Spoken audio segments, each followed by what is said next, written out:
Look what arrived in the mail last week. It is the Ancient Way Book of Dreams. And it's not our dreams. This is for your dreams. In the beginning, we actually put a load of questions to help guide you through your own dream interpretation. You don't need a guru. You don't need anybody. You actually just have you and the Lord. If you get stuck on anything or you're like, hey, I don't even know where to start, this will help you just kind of get comfortable in understanding your dreams. So people can actually learn, what do I even do with the dream that I have? It's a short guide, but it's really just a whole lot of space for you to start putting pen to the paper.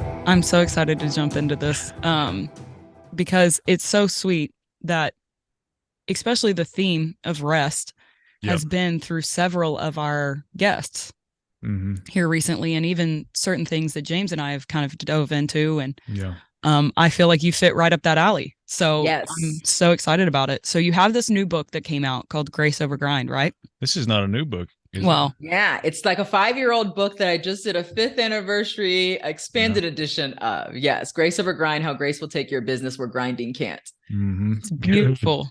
Matt, when he told us that title, Matt Tommy. Matt Tommy. I was like, oh yeah, that's legit. Where we're at now, I'm the director of this nonprofit, and it's like a business incubator, and all the innovators and inventors and creatives come here to bring their ideas to life. And I see the grind a lot. I see it a whole lot.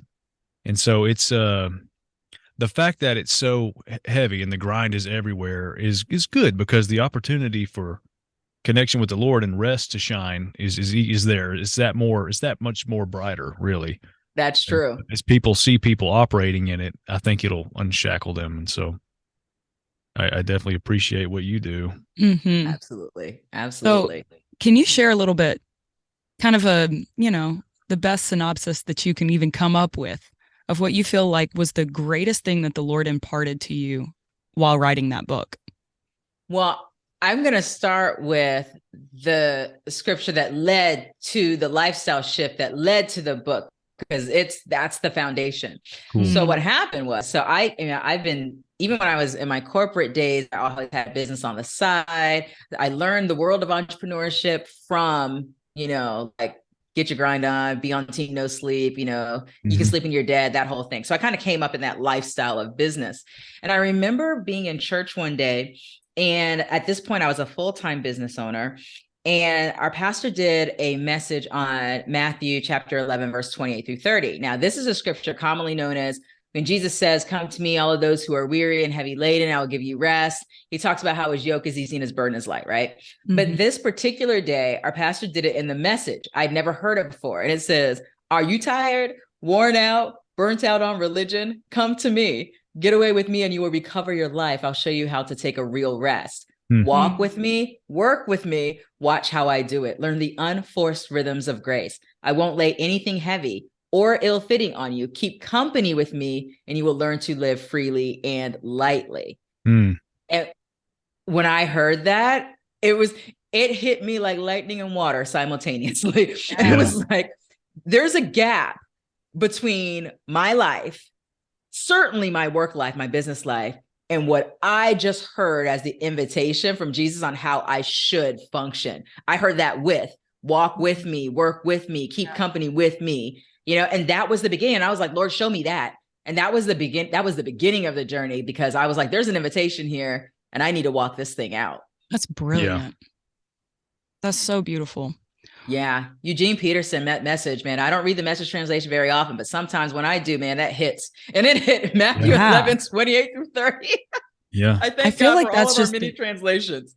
that's so beautiful because I feel like that's just the key in life, right? So like all of our spheres are aligned in that really. Mm-hmm. You know, it's just business is just another expression in which we actually can display the kingdom of heaven. That's And, right. and it doesn't have to be you know, we don't have to adopt the world standards. Like it's actually the renewing of our mind Mm-hmm. to actually Yes. align into his ways. And Yes. that's what it is like, hey, don't be conformed to this image, the Yeah. image of the earth, the grind of the hustle of like, Mm-hmm. we are designed and created from rest and for rest. Yes. Yes. Yeah. That's exactly it. And that was the beauty too, was also realizing that maybe in some aspects of my life, like I would say a bit as a mom, a bit as a wife, definitely as a mom, that I was kind of operating from that place. And it's realizing that, wait, this should be my entire life. There should be no compartmentalization in how I live and move and have my being in him. So this is like, so Grace Over Grind became a lifestyle like that I was going after. Like, Lord, show me what that looks like in every area of my life. Yeah. Yeah, that's so cool. I actually had a dream about that. This was probably 2 or 3 years ago. And in the dream, I had all these different rooms, all these different compartments that I had organized in my life because it was like this big building. Anyways, but I put a fire, or I'd started a fire in one room and it consumed the whole house. And it started to break down all the different compartments. And I had said, literally in the dream, I said, oh my gosh, all the compartments are gone. Anyways, when I woke up, it was so clear of like how much we can try and compartmentalize our life. Yeah. But the all-consuming fire actually wants there to be no separation in our spheres. Yeah. Like we should be the same when we're hanging out here as we are in our business, as we are when we're around our church friends, our non-Christian friends, like whoever, like we should be consistent in all our ways. Yes. And it's like, it's a beautiful opportunity is what it feels like. Mm-hmm. It's an invitation. Yeah, it really is. Well, it was funny because when I went from so many years ago when I had that encounter and then was beginning to walk it out, it was all about the invitation. And then by the time I got to the point where I'm writing a 5th anniversary edition of this book, I'm like, this is an invitation, but it's also what we're called to. Like I have a whole another lens on this thing now, having now walked this out for a while and mentoring others in it. Cause I'm like, wait, this is actually the way we're supposed to live. Yeah. So we're invited to it, but we're also called to it. Like this is what we should believe should be the life of a believer. This should be the evidence that reveals his glory, that we actually live, work, have our very being in him. Yeah. So and he's the good shepherd. We don't have to shepherd ourselves. Yeah. What did you so after that message translation version of that scripture, when that hits you, how did you put feet to that afterwards? Like where did you first like, okay, I'm gonna like surrender this to him in this moment? What was your first step in that? So a couple things. So one, I had never really engaged God in my everyday work life. It's kind of like, just holla at him if I got a problem or, those types of things. So I was like, wait, so if I'm going to work with you, then there's a couple things. One, I need to grow in my confidence that I actually hear your voice, because you said that my sheep hear my voice. So I know that I can. So I want to make sure that I'm building confidence that I do. So the first thing that I did was I started reading scripture differently. I used to read scripture for achievement, just like, I wouldn't have said that, but it's essentially what I was doing. Make sure to do a chapter a week or Bible in a year or, whatever. And I started engaging scripture, and I'd just be like, Lord, where are we going to read today? And I would just start reading, and I'd be like, Holy Spirit, make this word come alive for me. Like, talk to me while I'm reading this word. So I started practicing by engaging, and I realized like God's talking to me about stuff that's not on these words that I'm actually reading. He's bringing truth to this in a way I can see it differently. And I'm experiencing other things in other aspects and application of my life. So it was like, became a conversation. I'm a to-do list girl. I started taking my to-do list for my business, and I was like, all right, so Lord, I'm gonna have a daily business meeting with you. So here's my thoughts about this week. What are your thoughts? It became a dialogue. It's like, Lord, what's your heart concerning this business? What's your heart concerning the people that I serve? Like, what are your thoughts? I want your mind and heart concerning all this stuff. So I started engaging in dialogue. But the key was that when I would hear things or sense things, I wouldn't have what I call the mind grind and be like, oh, but I'm not even sure. Was that God? Was that the pizza from 11 p.m.? Was that like the enemy? I would say, since he said, my sheep hear my voice, if this is not counter to his nature, and this is not against the scripture, I'm going to move in faith as if what I heard was from God. And then I was just exercising that faith muscle over and over again in a business context, in terms of my business decisions, how I was engaging people and what I was doing operationally and all of that. And I was growing in confidence that I do hear his voice, right? And the ways in which I hear his voice, it all happened from being willing to take those steps in faith based off of what I believed was what he was revealing to me. That's what it was like in the beginning. So I love that. And Daily you just invited him into it. God. Yeah.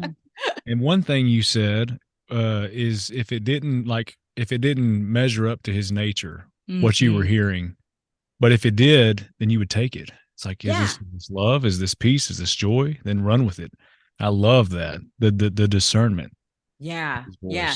And it didn't mean that on the other side of what I heard was necessarily going to be the exact right path, but I wouldn't know. I wouldn't get any course correction if I wasn't willing to take a step. That's true. Right? So good. So it's just like having the freedom to move. Yeah. Yeah. I love that. I feel like that is a massive key for people. Yeah.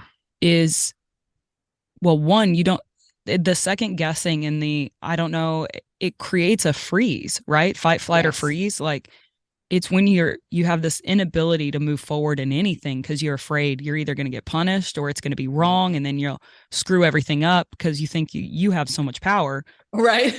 In some fact, I mean, you do, but there's also the Lord is so much greater that yes, he wants to course correct, right? But yes, you can't course correct unless you are actually moving. Mm-hmm. That was one thing. I actually refereed basketball in the NBA, the developmental league, to get into the NBA. But that's what they always told us is you want somebody that will always overblow the whistle, because then it's easier to rein you back than for you not to blow your whistle. Because I mean, a lot of people put whistles on things that are not fouls. Yeah. Sorry, James, I know you're not a sports person, but following you fairly. I love. But it's like they always say, overblow. It doesn't matter. And I feel like that's a key in life. Is like, go stretch, be in it, do it, like try it. And no, go ahead.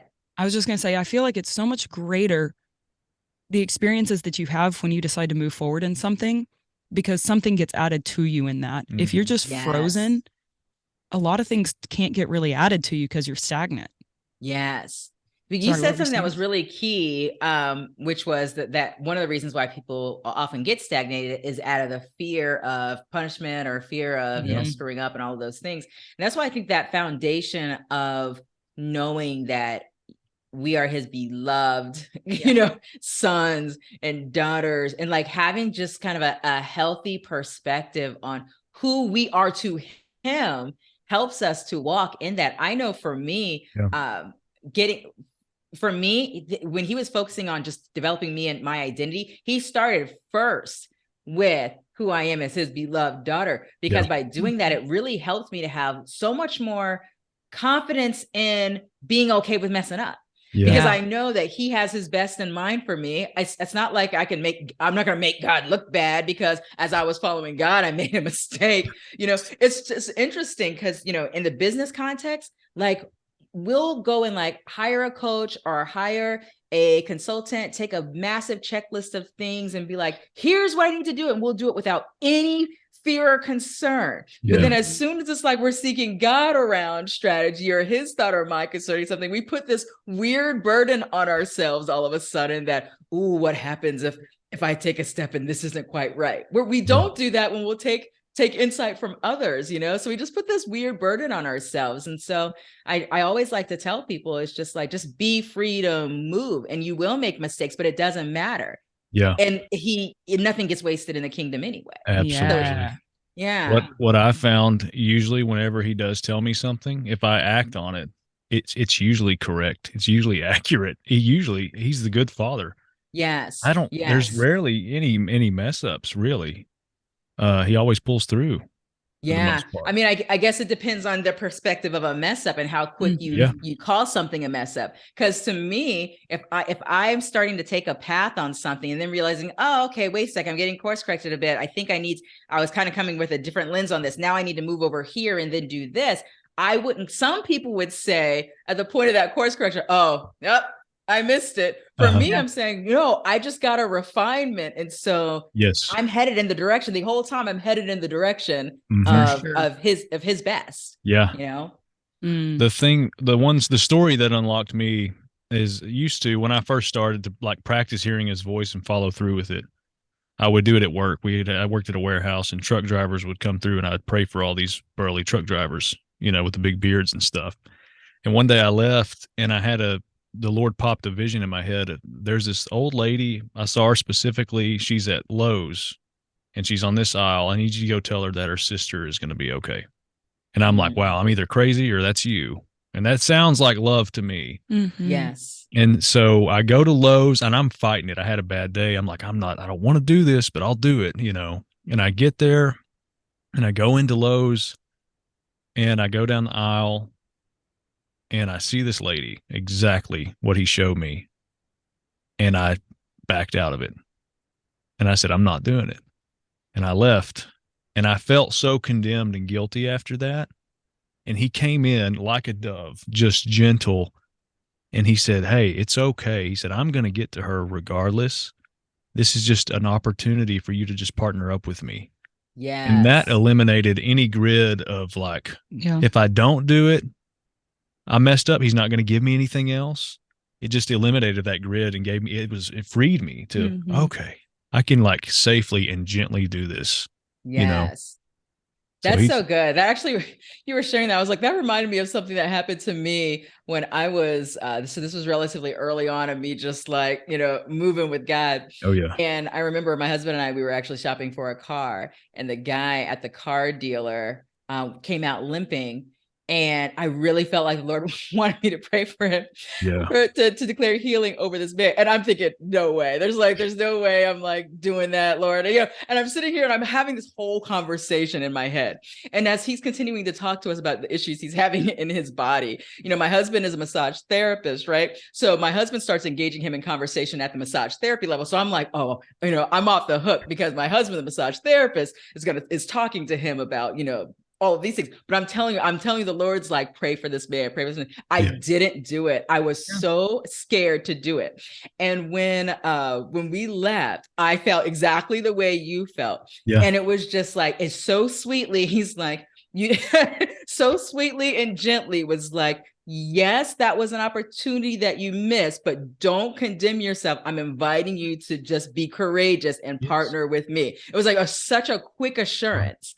And then I went to a conference like, I think that maybe the next week or 2 weeks after that. And when I got there, the Lord was just challenging me over and over and over again with people there. And I accepted the invitation that next time. Right. But I remember going through that, but he's just so kind to just remind us of who we are to him and who he is to us, in those moments. It's like, there's no condemnation. It's just like, okay, missed opportunity, but the invitation will come back, and God's got a perfect plan for that person too. So you don't have to feel like, oh, that was all on me. Yeah. I missed it, Lord. Absolutely. Yeah. He's not ashamed of us. No. Yeah. Ever. I love how the Passion puts it in Romans 8:1. It says, so now the case is closed. There remains no accusing voice of condemnation against those who are joined in life union with Jesus, the Anointed One. Good.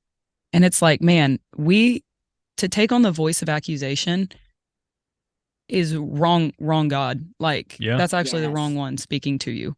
Yes.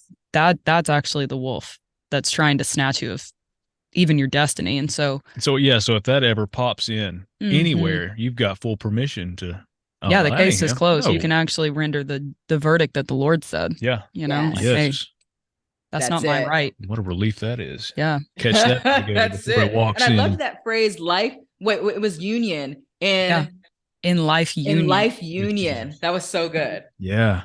Yeah, that passion, that sometimes hits. It'll hit. Passion will hit you. That passion hits me too. I get it. Those who are joined in life union with Jesus. Yeah. Yes. But I feel like that's what this is. And I felt like that, even your book, man, I thought it was beautiful. That's like the essence to me. It's like everything is in life union with him. We are in unity. We are at one with the Spirit of the Lord. And there's no more separation, like That's the it. Colossians 1, we talk about this all the time, but Oh yeah. like the lie of separation is completely ripped. We are not separate from him. Yeah. Like we're actually with him in all times and he's in us. Yes. And Yeah. That's we have exactly access it. to the one that actually spoke all of these things into existence. And it's like, yo, if he could create this beautiful place out of nothing, I'm pretty sure he can speak into anything that looks like a roadblock in front of you Yeah. in your Yes. business, And well, he's That's got it. it. He's got it. It's like he has it all lined out for us. Mhm. He's got the pathway lined out, and the key to unlocking promotion and all this stuff is rest. Yeah. It is from a seat of rest. And then, Yes. I mean, I've seen that in my life, and it's like, how did this happen? I just work here, Yeah. like I just obedient. I just do what he says and love people where I'm at, and that unlocks everything, really. Yeah. But even kind of Yeah. what we were talking about the other day is like, it's finding delight. It's delighting with the Yes. Lord, delighting in the Lord, delighting in the things that he's even given you to cultivate Mm. with him. Kind of like Adam Yes. in the garden is like, they cultivated life together. Yeah. Yeah. And that's what we get to do, like in all things. Yeah. And he's all That's about it. relationship. Mm-hmm. It's like, yeah, we can get there later. We'll get to where we're going and stuff, but like this is the core of like life itself. This is what matters, is like know me, Mm-hmm. relationship, know me, love everybody around you. That's it. It's incredible. That's What a what's privilege. the to be address alive. on Psalm is it 37? The delight yourself in the Lord and he will give you the desires of your heart. Yes. Yeah. And I remember when I was looking that up, and I can't remember exactly where in the Psalm it is, but that word delight meaning to be pliable Yeah. in his hands. And it was like, wow. I mean, that was a game changer for me, because it's like, and I was thinking about that even from, we're taking out these compartments, right? So as a mom, as a wife, as a business owner, all these things, me being pliable in his hands, me delighting myself in him, that then my heart's desires become aligned with his heart's desires.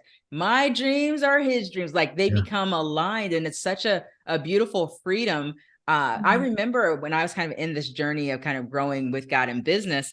And I remember how I had probably about a 2.5 year period of time where I was getting a lot of instructions from the Lord, a lot. And I was really learning how to just flow with him. And I was learning how to dismantle some of my thought processes around business of what had to be done versus him saying, this is actually what I want you to do. And I'm like, oh, that doesn't make a whole lot of sense, but I'm gonna go with you, Lord. Right. Yeah. So I was kind of walking through that. And I remember after about 2 to 2.5 years, I remember that all of a sudden I wasn't getting nearly as many instructions anymore. And I remember I used to have this thing where I'd be like, what we doing, Jesus? What we doing today, Jesus? What we doing? And it was like I was hearing an echo back. What are we doing? And I was like, no, what we doing, Jesus? Because I was waiting for more instructions. Like, where are the instructions? We've been doing this instruction thing. 2 weeks go by. And I'm just like, it's not that I wasn't getting any instructions, but it was way different. And I was like, something's changed. And I remember saying one more time, what we doing, Jesus? And I heard so distinctly, what are we doing? And then I realized the question was being asked to me. Yeah. And then I was like, wait, you're asking me. He says, you have my heart. What are we going to do? Yeah. And it opened up this whole, it was like, that was the epitome of delight yourself in the Lord and he will give you the desires of your heart. That was my own example in my life of walking that out when I realized, wow, he's letting me know we're aligned on this thing. So let's go do this together. He had dismantled a whole bunch of stuff of my grind culture and what I thought about business and how I thought things needed to be done and how I thought I needed to show up, and he was dismantling all those things and aligning me with what his mind and heart was concerning the work that I was doing. And that really changed everything. It like unlocked another level of freedom of walking things out with him and being creative with him and, innovative with him, That's like, so good. Can you imagine how proud he is of his daughter or his son when he's like, look, they're making decisions. They're functioning now. They have my mind. They have my heart. That's beautiful. That reminds me. The confidence. There was a period of time where I had a very similar experience. But the Lord said, you've been such a faithful servant, but now I want to know you as my friend. Yeah. And it was this shift for me of like, I had done, and I mean, tell you what, I was pretty good their servant for a little bit.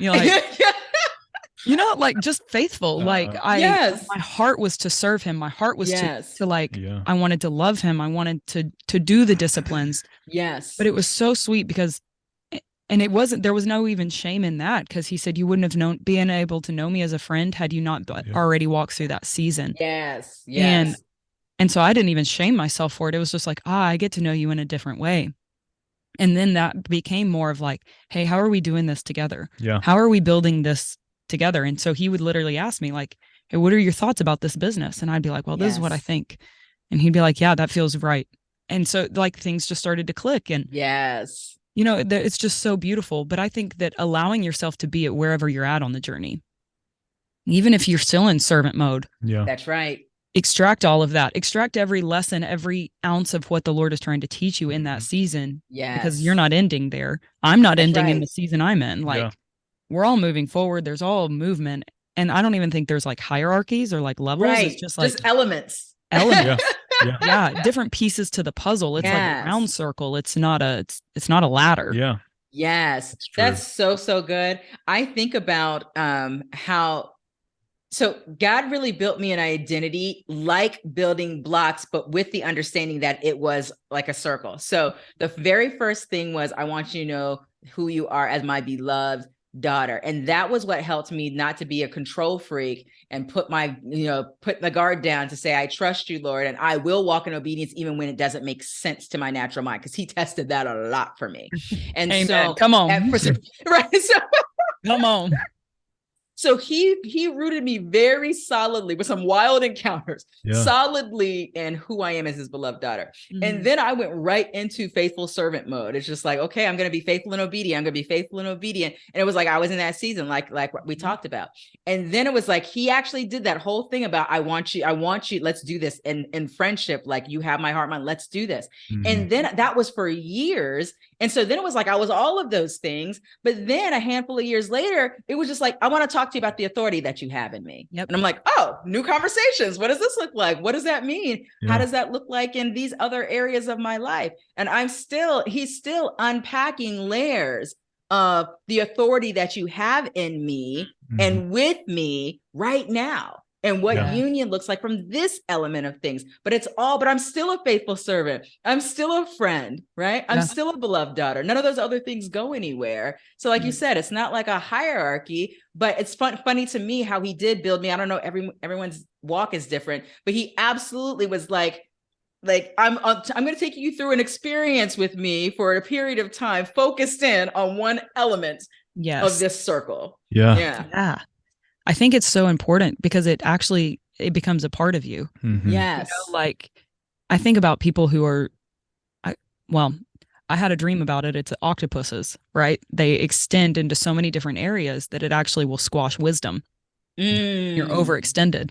Yes. And I think that that's a key that the Lord uses is like, hey, we actually chop off some of these tentacles so you can actually hyper focus. Yeah. And when you actually focus on something, it can come in, it becomes a part of you, and then we can go. Like, you expand that way. Yeah. If you're so stretched thin, and I just feel that just kind of talking about this for anybody that may feel like they're extended or overstretched is actually ask the Lord, what can we actually focus on and cultivate that very essence, because the rest of it will all fall into place. Yeah.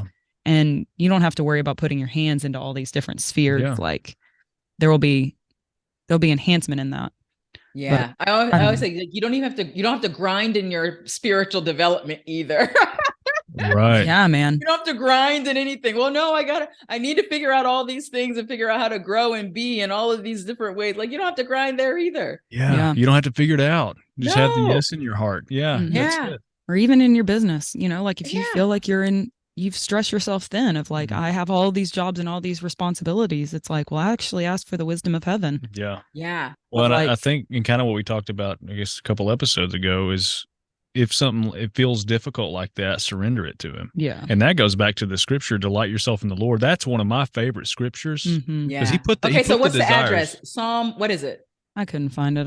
We need to, and I don't know it either. You didn't know it either. Okay.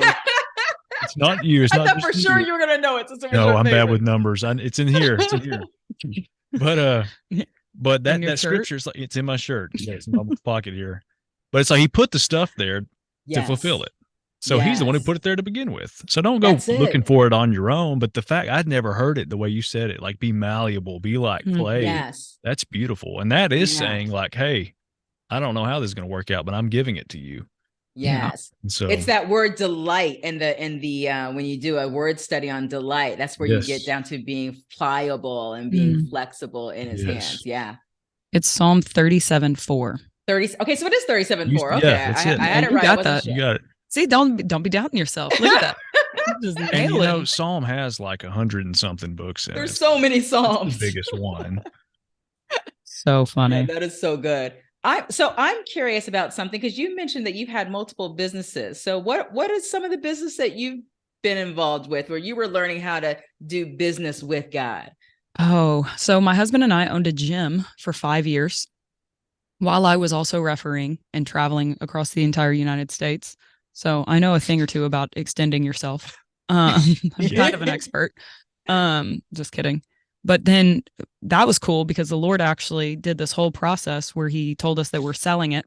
And I was like, okay. But he was like, also just rest. And I was like, meh, that didn't feel right. And he literally said, do not tell anybody that you're selling it, whatever. And he said, just wait and rest. And that's all I got for 3 months. And I was like, I don't know how this is going to happen. I just had my daughter. She's 2.5, well, almost 3. She'll be 3 in June. So this was in 2020 when all this crazy was happening. Yeah. Anyways, long story short, somebody out of nowhere approached us about selling or if they could buy our gym. And I was like, absolutely. Well, the number that my husband and I had come up with, they had actually asked above and beyond that if they could buy it for that price. And I was like, yes. We didn't tell them our price. Right. Didn't have to. It was the Lord. That like he literally set the whole thing up, transitioned. Then it was another period. It was 1.5 years of us waiting. And then we've recently now opened a wellness center back in September of 2022 with some business partners this time. Yeah. And so this wellness center is like, it's all preventative medicine. It's red light therapy, PEMF therapy, frequency therapy, light therapy, massage therapy. It's just alternative ways of health. Nice. So, but yeah, that's been it's kind of dope. I'm not gonna lie. Yeah. But even that such came a great through example too that you shared where he's like, I just want you to rest. Like it could have been a grind. Like you could have done that. When I think about grind, excessive hard work, doing things primarily in your own strength. You could have done that. We really need to sell. God said to sell. We need to sell. We got to make this happen. Let's post it. Let's ask people if they want to buy it. Let's do this. Yeah. Let's try and. Yes. And it would have been for your price too, because you had your price in mind. So you would have been grinding it out for less than what God had for you when you 100. rested in him. Oh yeah. Yeah, man. That to me, that's actually the way of the kingdom, right? Yeah. Yes. The way of the kingdom actually has a higher agenda than we could even come up with in our own mind. Yeah. That's it. Yeah. You know, and so when we align to it, it actually causes limitless thinking and limitless understanding of things too. And it's fun. It's exciting. It's like, what is he going to do? I know it's going to be better than what I could do. No doubt. But our house, that was another one. I told James that has a story super cool yesterday. story. He told us, the Lord told us to move to Tyler. Long story short, They were like 45 minutes out. Yeah. Long story short, 2 years later, it's like, oh yeah, we should probably do that. So we come looking for a house and we're putting offers in, getting blown out of the water. And then we finally get one. They accept our offer and it's pretty big. And we finally get it. We get the inspection done on the house. And then my dad calls me. He's like, hey, I had a dream. Y'all were at a new house and the for sale sign was laying down in the yard. And so I was like, oh, maybe the Lord has a house for us that's not for sale, that nobody knows is for sale. And I talked to my wife about it over dinner and we just agreed, like, I think we should back out of this. It makes no sense, but sometimes the most important decision is to say no. Mm-hmm. Yeah. And so we said, okay, let's test the waters and see if God has this for us. So we backed out of the deal and they're like, what? You know, it was a little shocking. The very next day, a guy that I've helped and worked with and stuff says, how's house hunting going? Oh, you should just buy my house. Gave us an incredible deal. It was not on the market. And so that dream, this new house that no one knew was for sale, we got it, an incredible deal on it. And we're here. Living your best life. Awesome. And then when I moved here, I got this job. like the same, one of the same It was days. like the same day or same week. Yeah, same. I think it was the same day, and I don't sugarcoat I'm pretty things. sure it is the same day. Yeah. Wow. And so and I had a dream about that where he told me my position, and He literally had a dream about being an executive director. a director, and by the same guy anyways. No, I love that. So you get dreams frequently? Yeah, we both do. I was going to say, I've already heard you mention dream multiple times, so I knew that was the case for you. But I go back to this whole thing around about that cultivating intimacy with God and having confidence, because you could have dreams and people would just be like completely not think anything of those dreams, but yet God's speaking to them through dreams. So it's like, if you don't steward that, you never know. Like I found that there was like these sweet spots, like when I take these particular walks, when I'm by water, I started finding that there was just certain things that were like, wow, it's like, I don't know, God seems to speak to me a bit more in these particular ways than in these ways or whatever. And so like we'll say hear from God, but yet the expression of that is so broad. And if we're not willing to, like, in faith, walk out some of these things, we don't know. Yeah, We just think that these things are random coincidences, or we don't even find out if it's a coincidence because we don't steward the thing to find out what's on the other side of that, of walking that thing out in faith. Yeah. Like I had a dream 7 months ago about something that was going to happen in 7 hours. And then literally, I mean, down to like my car got stolen, and I mean, down to like details. Wow. But for me, it was like, hey, that's a timestamp. Yes. It was a timestamp of, hey, I see these things are going to happen, but this is a timestamp about something that's being pivoted in your life. Yeah. And so even that like gave me direction. But when I had the dream, I was like, that was freaking weird. Yeah. Like I didn't think anything about it, had no idea until the very end of the dream. I was given a black Nissan. And lo and behold, after my car got stolen, the rental car that they were given was a black Nissan. And that triggered the thought. I was like, oh, I think I had a dream about a black Nissan. So then I went and looked through, and I was like, holy crap. Yeah. Like this. So you're like, I did dream this thing out. I just dreamed what happened. He told you. Yeah. Like, yeah. But that's what beautiful. I feel like is beautiful, is that God actually wants to tell us all the details of our life. Yeah. He actually wants to be intertwined and also give us heads up. So we're not going in blind on things. Yeah. And we have the opportunity to see and what does it say? Like a man without vision will perish. It's like, well, part of stewarding it is developing the language and the relationship with him. So sometimes he does tell you something and it's more of a spiritual meaning. And sometimes it's like, hey, this is going to happen. And then you know, like, okay, this is actually going to happen. Well, I didn't know it was going to happen until it happened. But you will. You get there, I think. I'm just playing. No, because I had one like that too, where some people, like, I had a dream or some people got cleaning out their desk at work. And the next day I came in, didn't think anything of it. Same dude in the dream is cleaning out his desk and leaving. I was like, oh, that was just a legit one, you know? There it is. That's funny. I don't have a lot of literal dreams like that, but I'll have these profoundly symbolic ones. That are like, wow, by the time I've unpacked that, I'm like, okay. So not frequently, but they happen. My husband is actually now the CEO of the company I co-founded, Kingdom Driven LLC. He became the CEO at the end of 2020. And now I remember I told you he's a massage therapist. He had a massage practice for 20 something years. We never thought he was going to be the CEO of the company that I co-founded. It was never on either of our radars. Yeah. But as the God was showing me my next, giving me glimpses of vision that I was seeing, oh, I'm not going to be in the CEO seat much longer. I'm thinking, well, I don't know who's going to be the next CEO. And I mean, we had a COO, but I knew that wasn't going to be the CEO. I was just like, I don't know who the next CEO is going to be. And I remember, this is so funny. So I go in and I'm still thinking, I'm like, Lord, you keep showing me vision of stuff, but who's the CEO? And my dear sister who's on our team, she's also a prophetic strategist. I was complaining to her about, like, why did Lord keep showing me like me not in the CEO seat, but not showing me who the CEO is, you know?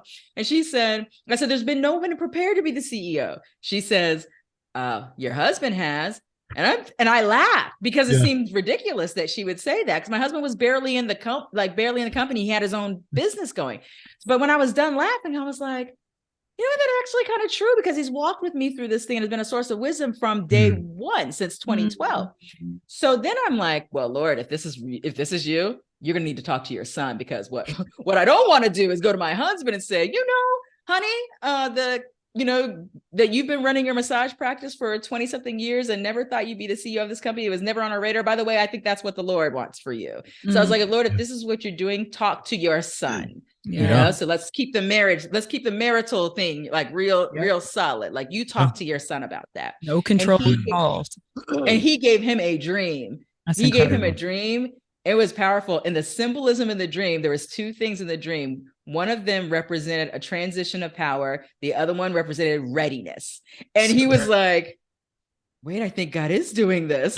And I was like, well, when do you want to start, babe? He's like, I'll start in November. That was a dream he had in September. And then he took on the CEO role in November. It's like, God will speak to us profoundly. Oh, that's great. And then it's like what the Lord establishes. You can't take that away. You don't have to maintain it yourself. It's like he puts you there. That's right. And it's helpful, right? Because for him, that's helpful then for him to know I'm meant to be here, even though I wasn't a part of building this per se, although I was, I was helping my wife, behind the scenes as just a source of wise counsel. For him to know, no, God placed me in this position, gives him a level of confidence, even in the midst of all the things he does not know about actually running this particular business, because he's a massage therapist who ran a massage practice, right? Completely different businesses, but he knows God put him there. And so then he was able to seek God's heart for, okay, well, why me here? What is it in me that you want to be released out of me here that's needed here? And it's just so cool how God will just give us, just affirm us and confirm us in the areas that he's called us to. Yeah. So good. I love too. It's like when things do shift, like if people are in transitions, it's like the reason even the Lord does that is actually for the enhancement of all people. Yes. It's like it enhanced you to be able to step out of that. It enhanced your husband to be able to step into that. And, and I guarantee you, your whole team started to flow better. As soon as that clicks, it's different. Like, yeah, it's different. When I got out the way. Yeah. Yeah, but I think it's brilliant. I think it's wonderful. I think that's actually what family looks like. I think that's what the kingdom looks like is how can I get under somebody and enhance them? How can I get them to flow into what they were created to? How can I, even just create space for them? Yes. Like it's so important. I think even in your business, it's so important to how can I facilitate their strengths?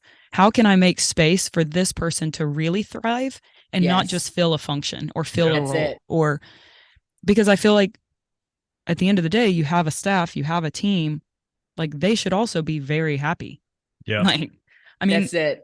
I know a lot of it's internal work, but also you can create space by putting the right people in the right spots. Absolutely. That's right. That's right. And one thing that's been really fun working with CEOs who have teams that I've mentored, who've read this book is how can I, regardless of the faith background of my team, what does it look like for me to create a culture here in this company that is God's grace over everybody's grind? Like, what does that look like? And it's been so fun to see how that's been expressed, in different ways and different types of businesses with different teams and what that's looked like and the testimonies that come out of that. Because we shouldn't be like, oh, well, I'm not going to grind, but I'm going to expect my team members to grind. 100, yes. Right. It's like that's incongruent. Yeah. Yeah. Yeah. And I feel like it's like teaching. This is what I really feel like. Leadership, authority, well, not, but like leadership, pastors, teachers, CEOs, CFOs, we should all actually just be training people to basically take our spot, like do as we do. Like we model as Jesus modeled to us. And so like we should actually be getting under them and being like, hey, this is what it looks like to rest in business. Hey, what are your thoughts in this? Like actually get people's input and work as teams and work as getting underneath other people. Cause I'm a big believer in that. Yeah. Like you can't ask somebody to do something that you're not willing to go and do yourself. Yeah. Like it just doesn't work. It's not, there has to be that cohesion. There has to be that unity. Anyways. Yeah. To want the best for them. Yeah. Yeah. That's it. It shouldn't stop at, oh, well, I'm developing kingdom culture within myself, but then not extended to, whatever that sphere of influence is around you.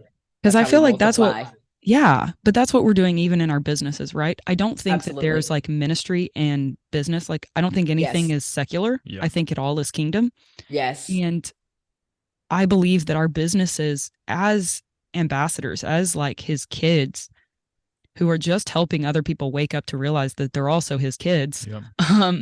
We're really just making space for the kingdom. And so you want all the people on board to realize, like, one, you're in full authority, but also you have the ability to make space here. Yep. And still give great business. Yeah. You know, like I've worked with so many, even just Christian businesses, that kind of suck. Yeah. Yep. Nicely. But like, they're not kind. They're not. It's true. They're not hospitable. They're like, they don't carry the nature of the Lord. And it's like, man, there's a piece missing. Yes. Yes. Anyways. Yeah. And it's funny, this whole thing we were talking about, this with factor. There's this dichotomy where it's like, well, I'm out here working for God, you know, versus I'm working with God. Yep. And those who are saying I'm working for God, I'm not saying all, I don't like to use, but often you'll find yourself in the grind, doing things primarily in your own strength for God that may or may not even be aligned with what he has for you, even period. Yeah, absolutely. But you're out here like striving for God. You know, and we could like miss God striving for God. Yeah. Listen, that's what the Pharisees did. They had the greatest intentions of the world. I really think so. I think they actually had a heart to actually want to know God, but they were so bound by their obligation and bound by their working for him. They're for him. For him is like he's distant. With him is like we're together. Yeah. That language there. Life union. Yes. I feel like it goes back to it, man. That's just where it is. It does. What is like all this? I like to sit in the vision of it. Like, what does it look like when all of these businesses have the Lord in them? Yeah. When he's functioning through them, when he's infiltrated businesses, like what does that do to the world? What does that do to like our cities? You know, it fundamentally changes them. The world. Yes. I mean, because you're talking about the level of solutions that are coming from the kingdom to, you know, heal broken places and spaces, you know, to bring whether it's systems and structures that are broken that need a kingdom solution in the midst of them, you know, whether it's a solution for some type of health issue, problem, you know, whatever. It's just, there's so much goodness in the partnership with God, because it's like, we're talking about partnering with the Creator. I often think about Dr. George Washington Carver. And I don't know if you guys know much about his story, but I just like when he tells the story about how, you know, he's like, I have this God's little workshop, you know, my little lab. And when I walk, I'm talking to God and saying, you know, what's your meaning for the whole world? And he's like, you might want to bring the scope of your question down a bit. Well, you know, what about the peanut? And it's like, okay, well, what about the peanut? And he's having this conversation with the Lord around the peanut, and the Lord showing him how to take apart a peanut and put it back together, that then leads him to innovating hundreds of products and fixing a broken system agriculturally, because he was engaging the Creator. He called him Mr. Creator. So engaging Mr. Creator unlocked the vision for a brilliant scientist who had tons of scientific knowledge, but in his scientific knowledge, in partnership with the Creator, then gets to see inside how to take something apart, what that looks like, and what that can create. And I love his story because it just tells you, I love his story so much because he was a scientist, a brilliant scientist partnering with the Creator. You know? And then all that innovation that comes when someone would be like, well, the scientist does all the innovating. This scientist was innovating with God. That would lead to multiplication. That is so brilliant, because it's like, that's actually what we all have access to. Like, I love him, but he wasn't anybody special. He is like like we are all literally have that mass amount of potential within us. Every single one of us. Have that green That's light. right. And we all have the green light to connect to him in that way. And I think that's even what business is even designed to do, is actually transform cities. That's exactly it. So you think about all that innovation in partnership with him, based off of all the knowledge we've gained and experiences we gained, which is like good, but then in partnership with like the creator of the universe, Yeah. and all the solutions that unlocks. And that's exciting to me. That's a lot more exciting to me than the idea of just, we're just out here just to evangelize. But it's like, well, what does it look like to do business with God and all the goodness to help, communities and people, families, industries flourish? Yeah. I love it. That's what, so we actually say that in our business. Like, we do not openly evangelize. We like, that is not the deal for us. Right. Because Jesus was so stealth. I'm like, if Jesus is going to be stealth on things, I want to be stealth on things. But by goodness, when he gives me that green light, I throw a firecracker. Absolutely. But that's like, we have so many new age people that come in, right? Because there's so much vibration and frequency and everybody's here for it. And I'm like, bring them all. Yes. Like, man, new age people are so flipping hungry. I'm like, I'll talk to all of them. Yeah. And I'll just open to things of the spirit, right? They are, yeah. And you're just like, yo, I know you think the source is the universe, but also his name's Jesus.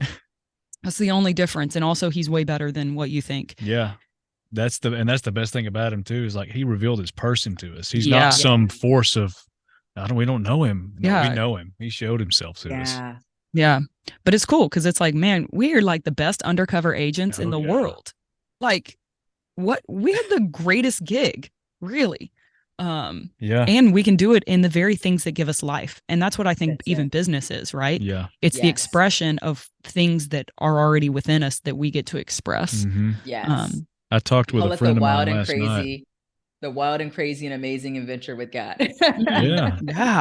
Yeah. And we have a license to talk to everyone, to approach everybody, to navigate the entire world. There, like earlier, it's a circle. There's no ladder. Mm-hmm. It's like all of them. We're all brothers and sisters, man. Like, I feel like that's a great revelation to even think about and go into, is like, no, man, we're all actually connected. Yeah. There is no separation. We are all like actually bound in in union. Yeah.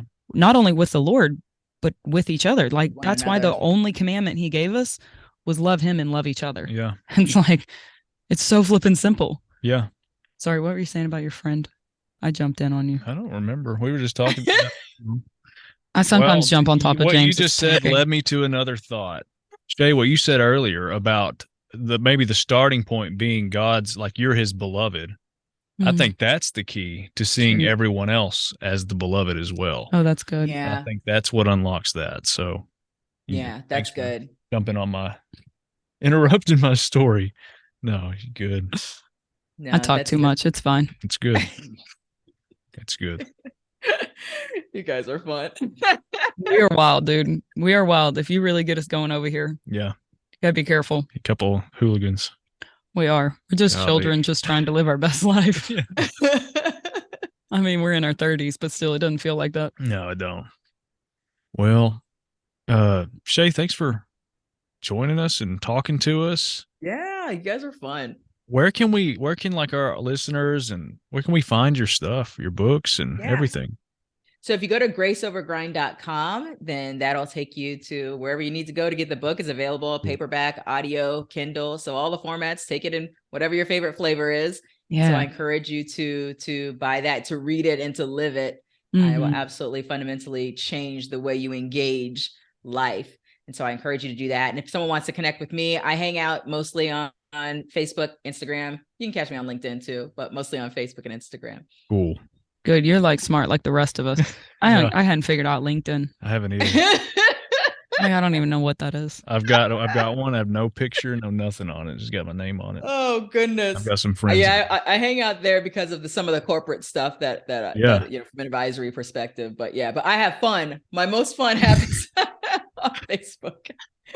Well, definitely. And I love your book. Yeah. I think I highly encourage people to read it. It was wonderful. It was a wonderful read. You enjoyed it. Yeah. Yeah. So is there anything you want to leave people with? Anything that you like? I just want to say, I just want to reiterate something that we talked about earlier, which is that this is the invitation that lays before us. Right. So I want to encourage those listening, if there's anything that was really resonating with you as we're talking about just growing in that relationship with him, the life union that is available to us with him, to just lean into that, just engage God differently in one way that you've never done before. It's just pick a way to engage God differently. Ask him a new question, you know, engage him in a different way. Break up your routine that you may have with God and experience him in a new way.